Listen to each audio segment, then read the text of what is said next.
Great. Thank you very much, Julius, for that warm introduction. I think just taking a couple key points earlier from Ali, I think we're certainly here to sell shoes, if you remembered his analogy from a bit earlier. But I think, a really important note and really sort of focusing our presentation today is around card tokenization. I know we mentioned that it's still a small component of the Kenya region in terms of card and card adoption, but we certainly do see major opportunity, and I think that's why we do have those containers of shoes ready, as Ali mentioned a bit earlier. So diving straight into things, I think a very short agenda for today. Tokenization can get a little bit complex if we dive into it a little bit too deep. So this is a very high-level overview of what tokenization looks like. And of course, towards the end of this presentation, we'll give you some insights into how we actually abstract the complexities of assisting, many of you here today as industry leaders in the payment space, fintech space, and of course, banking space as well. So introduction, who MeaWallet is, what we do. Of course, Julius mentioned we're a sister company of the larger paymentology company. We'll be diving into what is card tokenization. So what exactly is card tokenization? And of course, we'll be looking at the strengthening ability of tokenization to provide security-based benefits for our card products. We'll also be looking at who are the role players in a card tokenization project. We'll also be diving into everything you need to know about issuer pay and NFC payments for the Kenya and African market. And also we'll be looking at some of the prerequisites. How do we actually launch issuer pay and NFC payments across the market? And lastly, we'll be looking at a little bit of a chronological order in terms of how we actually implement these solutions. And there's a number of parties that come together for us to make tokenization projects successful. The Q&A, I think, bearing in mind of time today, we'll definitely have a conversation sometime during lunch. So feel free to catch me anytime and we'll dive straight into it. So who are we as MeaWallet? So MeaWallet is really a tokenization specialist. And when we say tokenization, that can mean a number of things. In this case, it's not the crypto side of things, which many of us are aware of, but this is more related to card tokenization through the rails of MDES, VTS, and even Amex token services. So we've decided to, really dedicate a lot of our resources and time to solving many of the world's most complex tokenization problems. And we started our journey in around 2013. We operate and headquartered outside of Norway in Oslo. And we've expanded our entire operations to 200 plus fintechs and issuers across the globe, really encompassing all continents, really, and very few regions around the earth that we don't operate within. Now we've set our sights on something new. And of course, that is the emerging markets of Africa. We're seeing rapid growth in Africa, and of course, regions like Kenya, South Africa, and really the whole of Africa is something that's really interesting to us in terms of tokenization, because we have such a high amount of mobile technology adoption, and that's something that we're definitely looking to solve. So really, our goal here is to empower the new wave of contactless and digital payment adoption across the continent. So a little question that I think may be quite thought-provoking for us here today is who will lead the contactless wave in Kenya and, of course, in Africa at large.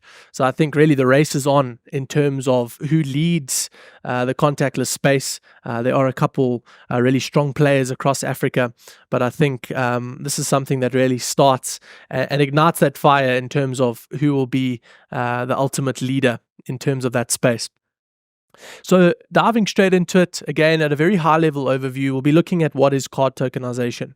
Obviously, the prerequisite here is for us to issue a virtual card, which is something that is still growing in adoption in the African market. And essentially what payment tokenization is it's a security-based technology which is primarily standardized by EMVCo. And what happens in this process is sensitive card information of cards is removed. And what we replace it with is a digital identifier or a token, which we like to call as sort of our internal jargon. Now, what this means is that all payments can be processed without utilizing that sensitive data. And when I talk about sensitive data, I'm talking about the CVV, the PAN, and the expiry of the customer, and of course, some of the other sort of personal information of our customers at hand. Now, when we look at some of the major payment schemes, as I mentioned a bit earlier, like MasterCard, Visa, and even Amex, they've essentially gone along and developed their own TSPs, an expanded format that is token or token service provider. And essentially what that does is it facilitates tokenization. So at the bottom of the screen there, you can see MDES and VTS. What that really means is MDES is MasterCard's digital enablement services, which is their tokenization platform.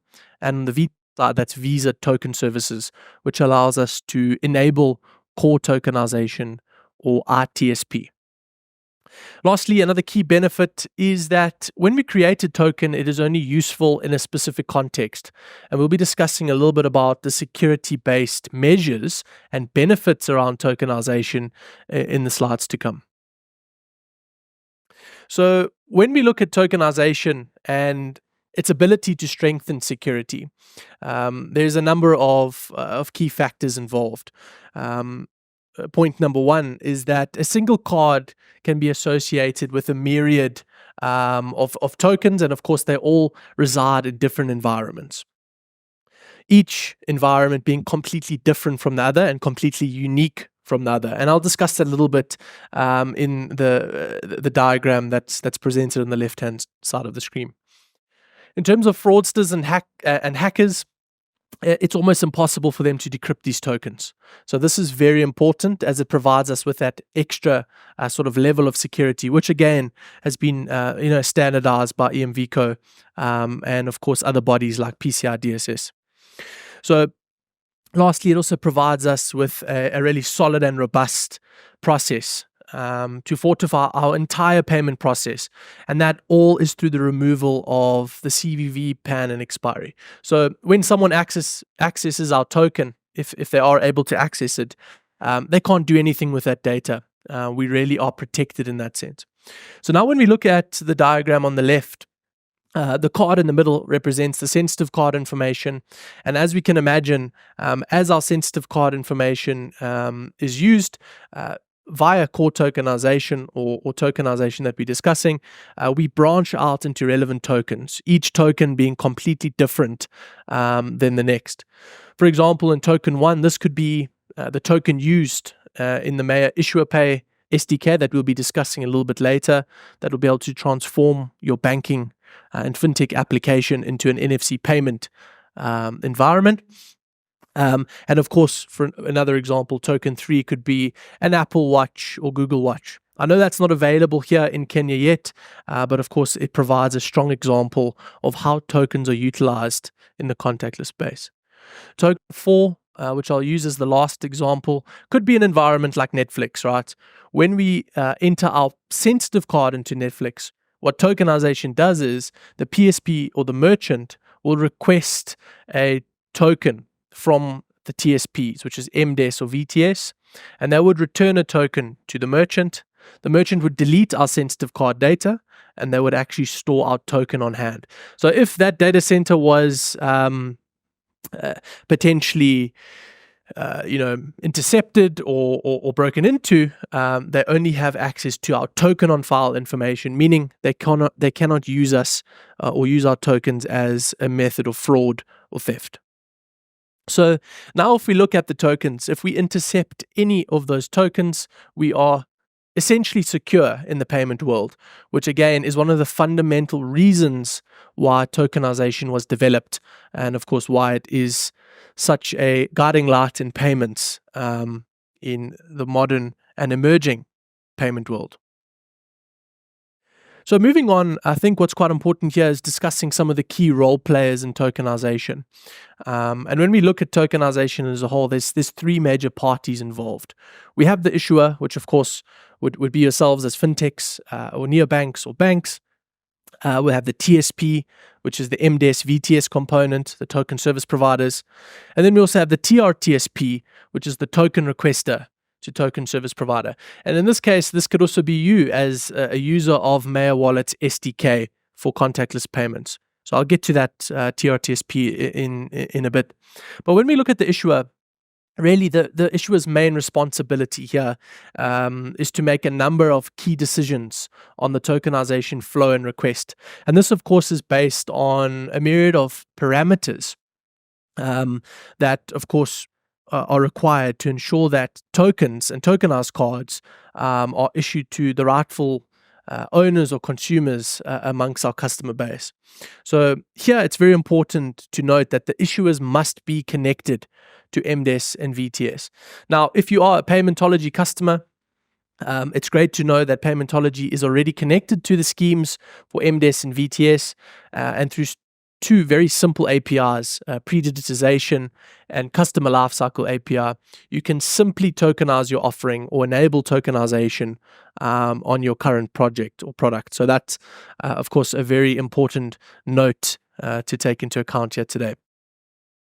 Moving on to the TSPs, these are the entities that actually generate the tokens, and they map that token towards the sensitive card information. So they store all that relevant information within their databases. And lastly, the TRTSP here, which of course is your banking application coupled with our SDK for NFC payments. Now you've actually become a token requester, so you can request tokens from the TSPs and use those in the environment of contactless payments. Usually we refer to TS or TRTSPs as the Apples, Googles, and Samsung Pays, but of course with MeaWallet's bespoke Issuer Pay SDK, we actually transform your banking app into its own Google or Samsung Pay.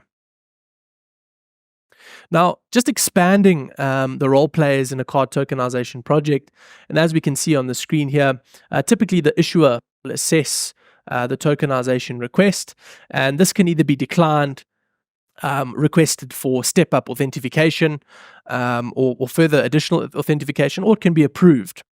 And throughout that process, it moves to the token service provider, where the token service provider receives the relevant card details and, of course, would then generate and create that relevant token in association with the sensitive card details. Next, the token is sent to its final destination. Those final destinations can look like a myriad of different environments. Tokenization 1.0, of course, is where we send the token to an Apple Pay, a Google Pay, or, for example, an Issuer Pay, which we'll be discussing in a little bit more detail.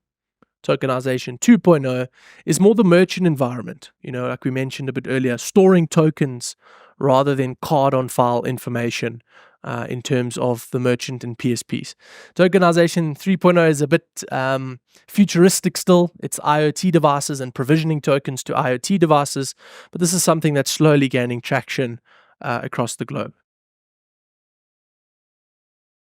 So, moving on to the kind of core of today's discussion is a solution that's been developed by MeaWallet, and this has a number of names across the industry. This can be known as Issuer Pay, or Tap to Pay, or HCE, also known as host card emulation, where we're essentially emulating a physical card in a digital format for us to use as a tap-to-pay based method or tool. Now, the great thing about this is our SDK is pre-certified by MDES and VTS, and essentially what this solution does is it transforms your entire banking or fintech application into a fully fledged NFC wallet. So this allows your customers to simply go to POS terminals and tap to pay with their smartphones. The great thing here as well is cards are instantly issued, and of course they can be activated within an instant, and that prompts that tap to pay solution, which of course is all provided by our logic in our SDK. The great thing about this solution is that it utilizes the existing technology of the smartphone, Android smartphone. And what that means is we use facial recognition technology of the smartphones, if the smartphone does possess that, or any other biometric-based technology for us to authenticate payments so that the payment process is more secure and, of course, more user efficient. Now, the solution is available on Android only. It's a native Java solution. And as you will know, in Kenya and other parts of Africa, we don't have access to Apple, Google, and Samsung Pay. This solution allows us to eradicate the need for those use cases. However, of course, on the Apple front, we do not support iOS as yet. Apple is still in a number of legal battles in terms of allowing third-party access to the antenna. However, when Apple does enter the Kenyan market, we do have another solution called Maya Push Provisioning, which will allow you to connect directly to Apple. Now, we've discussed the solution, but what is the importance here? What is the importance of the solution in Africa and the Kenyan market?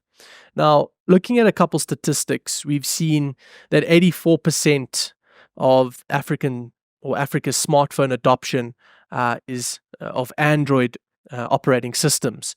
So, of course, there's a very high adoption of Android, and this really kind of excludes the need for Apple at this stage because of such a high market share. Now, what's important here is it drives the use of existing smartphones for payments. And of course, by coupling virtual cards and our mobile phones together, it creates this environment that is really conducive to digital payments and contactless payments. The next statistic, iOS accounts for around 14%. It's a growing percentage across the African market. Not small by any means. That's still a large quantity of users using Apple. However, at the moment, Apple has not decided to enter the African market other than South Africa. I think they're still in the process of looking to enter the market. But when they do, we do have a separate solution that allows you to connect to Apple Pay seamlessly. Now, of course, as I mentioned a bit earlier, there's a massive opportunity for us to utilize the space of smartphones. And I think moving on to our next point, which is quite important, is many markets sit and wait for Google and Samsung and the Android Pays to enter the market before we dive into contactless payments. With our solution, our proprietary HCE or Issuer Pay solution, it allows us to remove that boundary and allows us to dive straight in to contactless payments. So why wait for technology or XPays to enter the market when we already have the infrastructure to dive straight into the contactless payment world? Lastly, an important note is the solution encourages not necessarily the eradication, but of course the movement from cash into the virtual card space, which of course is more secure and also provides us with a number of key benefits in terms of the overall payment process. So that's something also to take note of when we look at Issuer Pay and tokenization as a whole. Now, there's a couple prerequisites for us as banks, fintechs, telecom companies here today. What are the prerequisites? How do we get this going? I know I've mentioned quite a lot. It might seem quite daunting in terms of opening such a project, but it's really not that difficult, especially with the guidance of solution providers like MeaWallet and Paymentology. The first step is to sign agreements with your scheme, and that will be MasterCard and Visa, and to open the project of RTSP and TRTSP with MDES or VTS. This opens the project and allows us to start working towards our tokenization goal. Next, we review the requirements that are provided by the scheme and the solution. So this is very much the scoping of the solution. What do we need in terms of this entirety of the project, and what sort of resources are required in the project? The next step would be to integrate to the token service providers. If you are using Paymentology, this is really simple. They do this on behalf of as a service, and on behalf of your organization, they'll be connecting to those two APIs, as I mentioned a bit earlier, pre-digitization and customer lifecycle management, to tokenize your offering in conjunction with the TSP, MDES, or VTS. Moving forward, the little bit of development work required on your end, obviously we do all the hard lifting and heavy lifting, but this is the development of the solution, and of course for the back-end integration side of things. So when we deliver our SDK, the SDK is pretty much complete in its configuration format, and there's a few things that may need to be done on the application front. Obviously, the consumption of the SDK, but a few back-end discussions between MeaWallet and your systems as well. Lastly, the two last points are really simple. It's preparing the business case and, of course, marketing the solution to move forward and letting our customers know that we are now ready and open for contactless payments, and then having that final commercial launch where we have our first customers tapping to pay using the rails of MDES and VTS. Now, moving on to our last slide in terms of the implementation process. This is a kind of a chronological order of the milestones that we typically reach when we launch a tokenization project. And starting on the very far left-hand side, we have our first milestone. That milestone is really the core to these projects. And we'll start with the pink box at the very top. And this is where we hand you a sample SDK that you can review. This allows you to review the SDK and, of course, for you to choose a number of configurations. Now, when I mention choosing configurations, we have a number of models called CD/CVM models or cardholder verification methods. Now, this allows you to choose how you want your virtual card to behave within your application. Do you want it to behave just like a physical card where you tap to pay and maybe there's a PIN required after a certain high volume transaction? Do you want step-up authentication? Do you want your user to open your banking app to make the payment first, which requires further authentication? Or do you want a myriad of other options? I won't get into all the options as they are quite vast, but of course this is the option that we give you as our client and customer to ensure that you have full sort of autonomy on how the solution behaves and functions. We also discussed the testing schedule, which will be discussed a little bit later.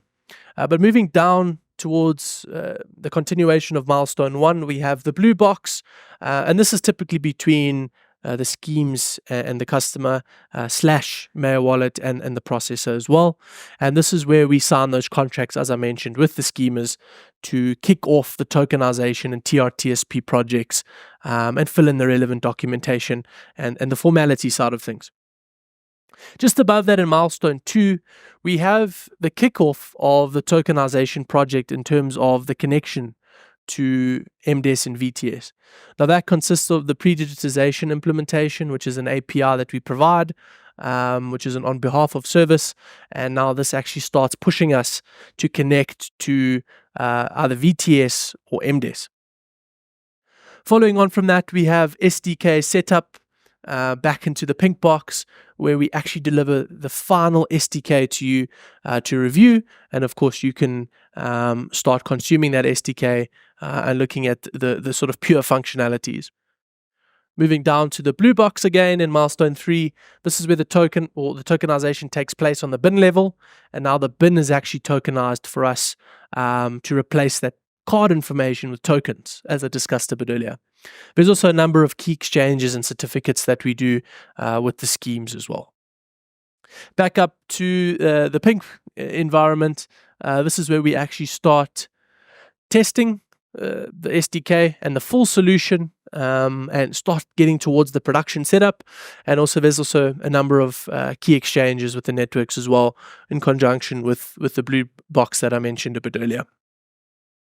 Lastly, getting towards the last sort of components, we have the scheme validation and certification. This is making sure that the entire solution is ready for the production environment and that we haven't missed any key milestones or key components of the solution. And finally, we get to the production setup. And lastly, we go to milestone 4, which is the go live based environment. Now, again, it seems like a lot, but we really do help you in abstracting this process. Typically, when you start a project with MeaWallet and Paymentology, we provide you with a Slack channel where we continuously communicate, and essentially we provide you a dedicated project manager, as well as a delivery engineer that will provide you full support throughout the process. So we're not in the business of handing you an SDK. We really do hold hands and we take you through this process. We've, of course, done hundreds of implementations around the world, and we certainly do pride ourselves in providing one of the best support-based functionalities in the global market. So I think to close, that is really concluding tokenization. It can be quite a mouthful, but again, once you get to know some of the core sort of components of tokenization, it all comes together. So really excited to see who will be leading the charge in terms of contactless payments across the African market and Kenyan market. And we are here to fully support your contactless payment journey. So feel free to reach out during the lunch, tap me on the shoulder, let's have a conversation, and let's begin the conversation on contactless payments. Thank you very much.